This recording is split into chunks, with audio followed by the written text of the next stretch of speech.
All right. So welcome everybody to the first We Stutter at Work webinar of 2023 entitled Keys to Success in the Workplace for People Who Stutter. I want to thank everybody for being here, for taking some time out of our evening today, and really hope that everybody enjoys this webinar and gets a lot out of it. I'm going to go ahead and share my screen right now, and let me just make sure of something. Perfect. Okay, got that. Got that. Okay, I'm going to share my screen.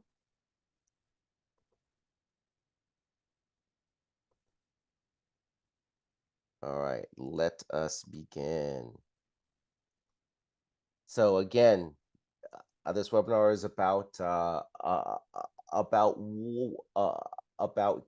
keys to success for people who stutter to find success in the workplace and in the jobs they have and in the careers that they work in.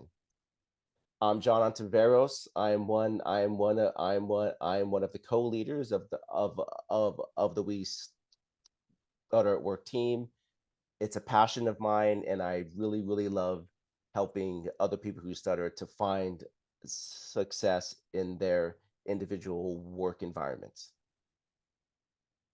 And I'm Pamela Mertz. As you just heard, my first NSA conference was in 2006. So I guess I'm considered an old timer now. I've been an active member of the NSA for 17 years. It's always been really important to me to help people who stutter be as successful as possible in the workplace, because we certainly face challenges that could become obstacles if we don't figure out manageable ways to navigate those challenges. So I'm really excited to be here with John tonight to talk about what some of those keys to success are. And then, of course, we here at the Stutter at Work team are a part of the NSA, the National Stuttering Association, which is a nonprofit organization dedicated to bringing hope and empowerment to adults and children who stutter, their families, and professionals through support, education, advocacy, and research. And here's our web address right here. And I'm going to go ahead and pass it over to Pam. Yep, and the We Stutter at Work program from the National Stuttering Association was officially launched in January of 2019. So we are 4 years strong with the fabulous efforts that we've put into place to offer support. It's all about helping people who stutter achieve career success through a number of different avenues, including practice interviews, which can be both online or via phone, webinars like we're doing tonight, seeing the huge array of people that are successful in their chosen careers through our career success profiles, and through doing various different types of employer education. And you can find all of that information at westutter.org/career success. Awesome, Pam, and thank you for that. And then real quick, I'm going to exit the slideshow because I do want to showcase the brand new look of the NSA's website. I'm not sure if anybody has had a chance to go on there yet.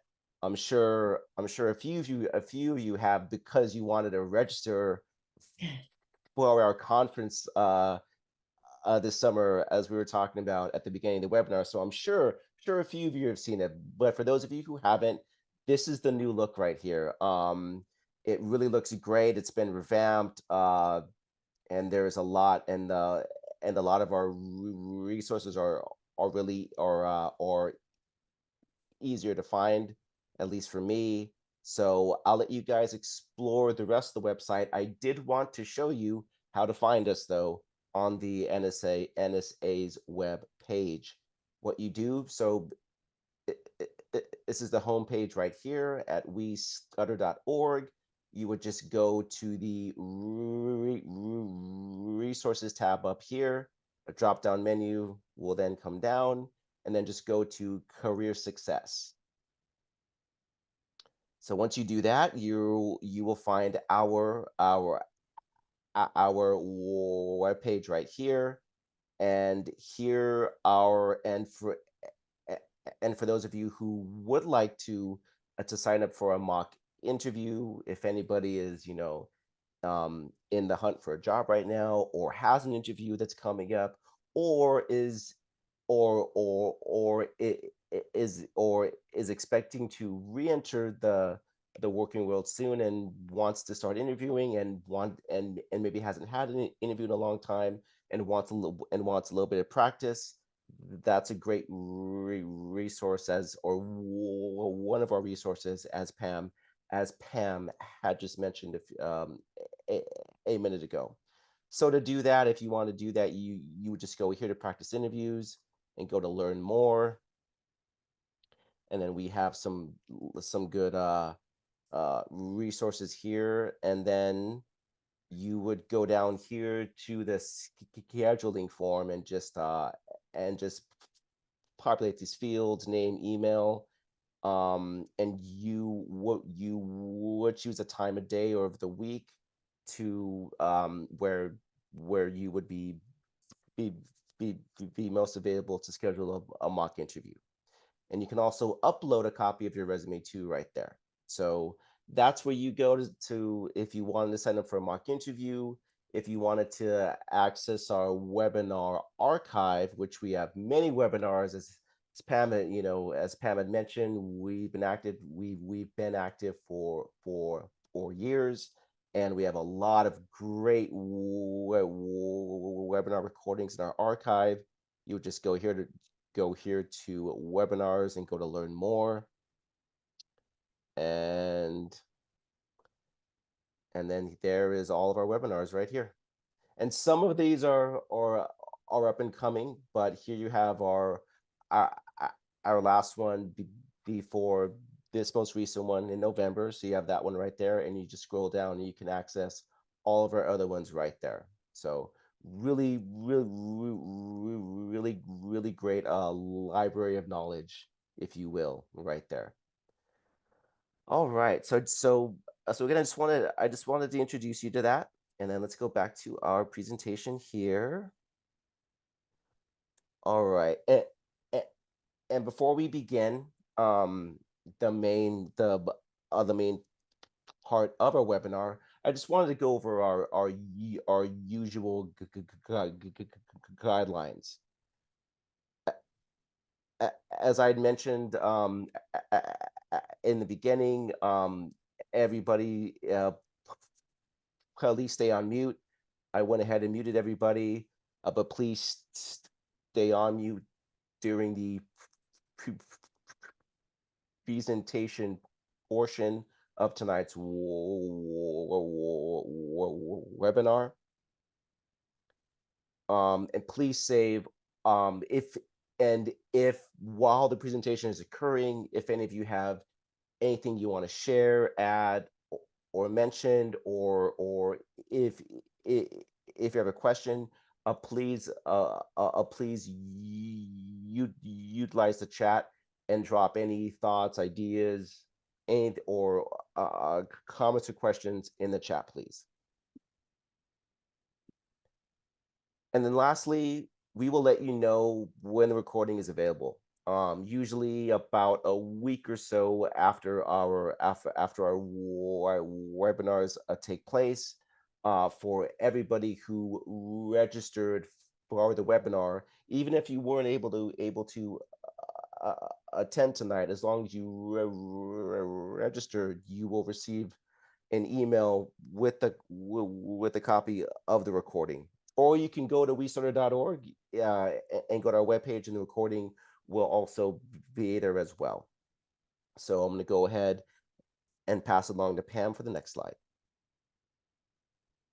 So what we're going to be talking about tonight when we're talking about keys for success, what do we mean by that? We are referring to a particular practice or behavior that has contributed to success in the workplace for yourself as a person who stutters. And I was telling John, I really like that graphic. So a particular practice or behavior that has helped you achieve workplace success. So that's what we're going to be looking at tonight. Awesome. Take it away, John. Thank you, Pam. So in the meantime, so now me and Pam are going to share with you what a few of our own personal keys to success in the workplace has been for us in our lives and in our experiences as people who stutter. However, while we're presenting and while we're sharing, we would like to hear from you in the chat, and we would like all of you to start thinking about what your per- personal keys to success have been in your lives as people who stutter. And as I mentioned at the beginning too of the webinar, we are going to save some time at the end for audience Q&A. So you will, if you like, you will have the chance to verbally share with everybody else what your keys to success have been.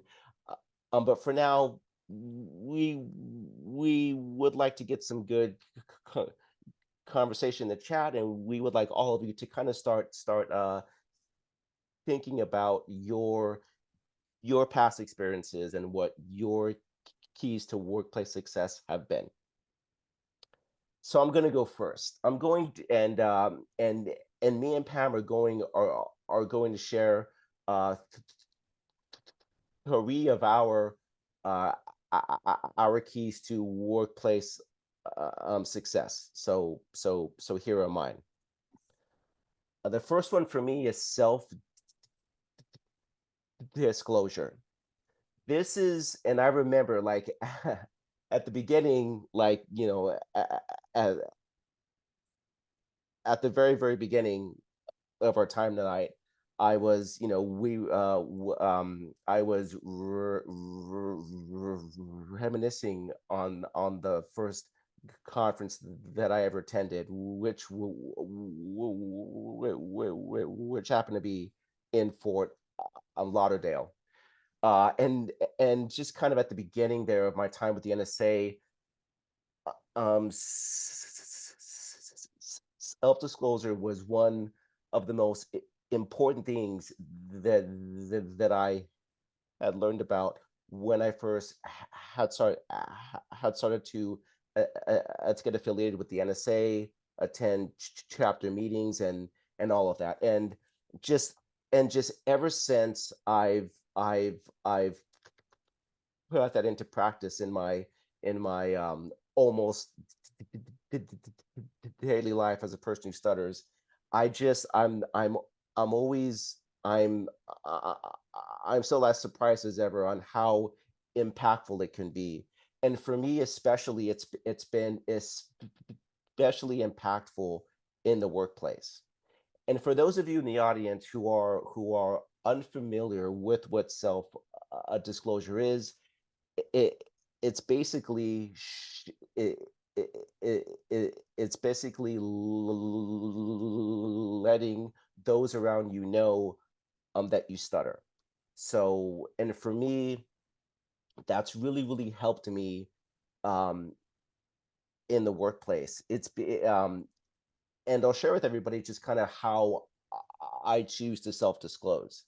And and and when it comes to the workplace, I found for me that self-disclosure is e- especially impactful from day one. Either when you're first interviewing for a job, when you first meet with and interact with your manager or with the people that that that that you might be working under to self-disclose in the interview just right there at the get-go is really helpful, or or just on the first day on the job as you're being introduced, to your work colleagues or your team or your manager, to do it right there at the get-go, from day one, for me has been really helpful. And overall, and I'll just share just real quick how I choose to self-disclose. And it goes like this.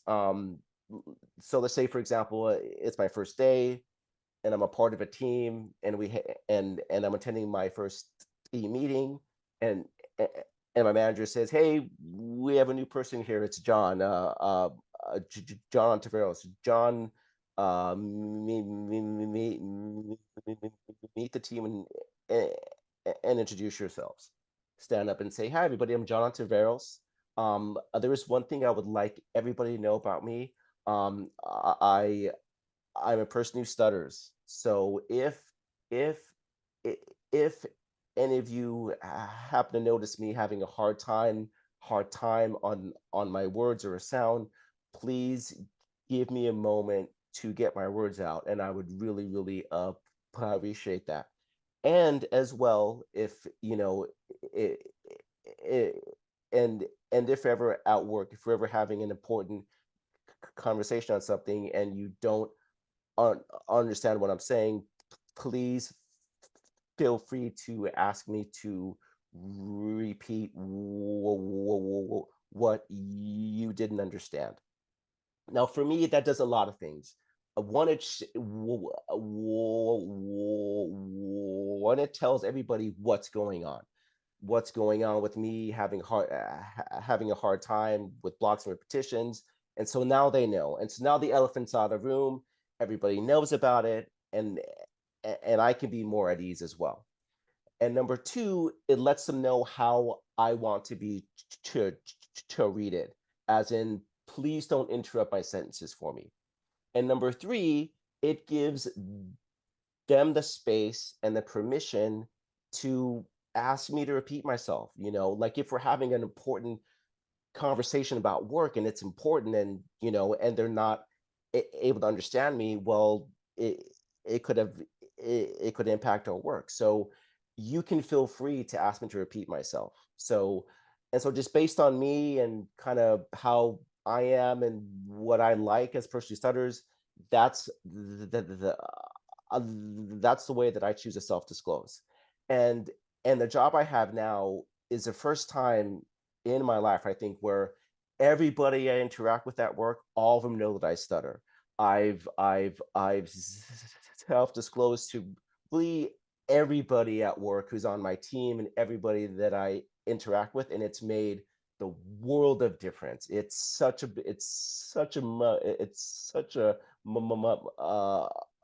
better work environment for me. So that's the first one. The next one is eye contact. Now, this was another really hard thing for me to learn. In the very beginning of when I got involved with the NSA and all that, I really didn't have a whole, as a person who stutters, I didn't really have a whole lot of secondaries. But the one secondary I did have was eye contact. Every time I would go through a block and a repetition, I would always close my eyes exactly like this. It would happen really every time. And there came a point i- in my life as a person, um, as a person who stutters, where I saw that, you know what? I feel that this is something I have to work on. And and I know it's not for everybody, but for me, just at that time and with where I was, I just it was just something that I saw would be a helpful thing to work on. A- a- And so I began to work on it, step by step, day by day, as the as the as the old popular 90s sitcom would say. But just little by little, I started to work on it, and it was one of the hardest things as a person who stutters that I've ever done. However, up until a certain point, I really began to improve it, improve upon it. So in the workplace, this has really helped me, because when you're talking with somebody else, and if it's your manager or if it's your colleague at work or if it's your team member or anybody else, the conversations that you have usually in the workplace are really important, uh, and potentially impactful conversations. So when you're speaking with somebody, you want to keep their attention. You want to do your best and do what you can in order to keep that person engaged with you. And one of those things that's really useful in doing that is eye contact. In that, even though I'm having a block or repetition, I'm going to still stay engaged with you in the conversation, and I'm not going to I'm not going to shy away and close my eyes. And that's just helped other people. It's really it's helped the quality of my conversations at work, with my leadership, with my management, and just with everybody that I interact with. And they know, and they can see in me as well, that even though I'm having a hard time on a word or a sound, I'm not uh, I'm not ashamed of my stuttering. I'm still confident as a and self assured as a person who stutters. And I'm not perfect at it, because sometimes when I'm having a really long block repetition, I will still close my eyes. But when that happens for me, I notice it and I get back into it. If I have a block again, I'll still work, or repetition. I'll still work on maintaining eye contact. And the last one for me is creating and enforcing b- b- b- boundaries. So sometimes, sometimes as a person who stutters in the workplace, even though you self-disclosed, and if you choose, and in my case, even though I have self-disclosed in the way that I usually do, there are some people that still like to interrupt me when I talk, and there are some people that still, when I'm having a hard time on a word or a sound, uh will still attempt to jump in and finish my sentences for me. So when that happens in the workplace, I believe that it's important to remind people what your boundaries are and what kind of behavior is appropriate and what kind of behavior is acceptable, for you. Now, you want to do this in, of course, as professional a way as you possibly can. And so I'll give you an example just for me. So let's just say that, you know, I've self I've self-disclosed to my whole team, and we're having a meeting, and I'm talking and sharing something, and I'm having a hard time, on a word or a sound, with a block or repetition or what have you. And somebody and one of my team members, they jump in and they finish my sentence for me. Then what I'll do is I'll do this once again in so many words and as professionally as possible. Excuse me, as you know, I am a person who stutters, and I would really appreciate it if you if you wouldn't interrupt me when you notice I'm having a hard time on a a hard time on a word or a sound. And what that does, it once again, even though you may have self-disclosed and told people that's not okay, you need to reinforce those boundaries, because sometimes some people, that's is what is needed to have other people respect your boundaries and to treat you in the way that you want to be treated as a person who stutters. So those are my keys of success, and now I'm going to pass it along to Pam so she can share hers. Thank you, John. So first, first, first off, mine are gonna pop up all at once so that you can take them all in, at one time. But one of the things that I really found that helped me, both personally and professionally, was being okay with asking for help. Um, One of the last jobs that I had, I worked in a high school, and if I needed to have a student um sent sent to my office, or I just needed to have an announcement made, I just had such a bad perception of the public address system in the high school. I did not want to have to make an announcement over the PA system myself, because I just had this like imagery of stuttering over the PA system and the kids laughing at at at me. Might not have happened, but kids being kids, it certainly could could have. So that is just something that I really just preferred not to do. And one of the things that learned to become comfortable with was asking for help.